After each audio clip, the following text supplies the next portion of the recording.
దశాబ్దాలుగా యూనివర్సిటీల్లో అసిస్టెంట్ ప్రొఫెసర్గా పనిచేస్తున్నటువంటి ఒప్పంద సహాయ ఆచార్యుల్ని రెగ్యులరైజ్ చేయాలన్న తలంపుతో తలపెట్టిన నిరసన కార్యక్రమాలు శాంతియుతంగా నిర్వహిస్తున్న క్రమంలో ఉస్మానియా యూనివర్సిటీలో ఈరోజు జరిగినటువంటి దమనకాండను మేము జేఎన్టీయూ అసిస్టెంట్ ప్రొఫెసర్ అందరం ముక్తఖండంగా ఖండిస్తున్నాం.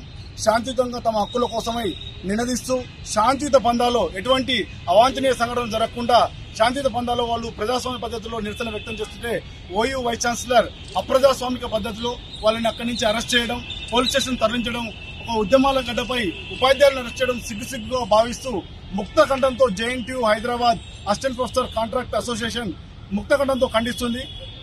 అరెస్ట్ చేసినటువంటి మా అసిస్టెంట్ ప్రొఫెసర్ని వెంటనే విడుదల చేయాలని, అదేవిధంగా మేము ఏదైతే తలంపుతో మొదలు పెట్టామో ఈ కార్యక్రమం మమ్మల్ని బేషరతుగా రెగ్యులరైజ్ చేయాలని చెప్పేసి మేము ప్రభుత్వాన్ని డిమాండ్ చేస్తున్నాం. ప్రభుత్వం ఈ రోజు కొన్ని పిల్లి మొగ్గలు వేస్తూ రకరకాల ఫార్ములాలతో మమ్మల్ని మభ్యపెట్టే ప్రయత్నం చేస్తుంది. మేము ఎటువంటి ఫార్ములాలకు అంగీకరించేది లేదు. కేవలం ఒకే ఒక్కదాన్ని మేము అంగీకరిస్తాం.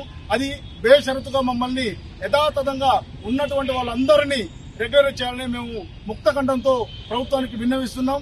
అదేవిధంగా కూడా హెచ్చరిస్తున్నాం. ఈ విధంగా మీరు ఈ అప్రజాస్వామిక పద్ధతులు మానుకోకుండా ఈ అరెస్టులు ఇదే విధంగా కొనసాగితే మా ఉద్యమాన్ని ఉధృతం చేస్తాము. ఇప్పటికే క్లాసులన్నీ బైకాట్ చేయడం జరిగింది. అన్ని యూనివర్సిటీల్లో 12 యూనివర్సిటీల్లో తరగతుల బోధన స్తంభించిపోయింది.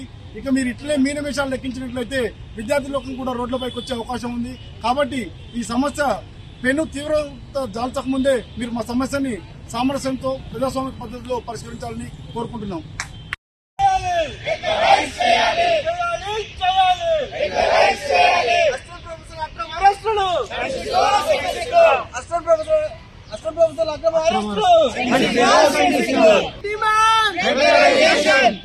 Demand!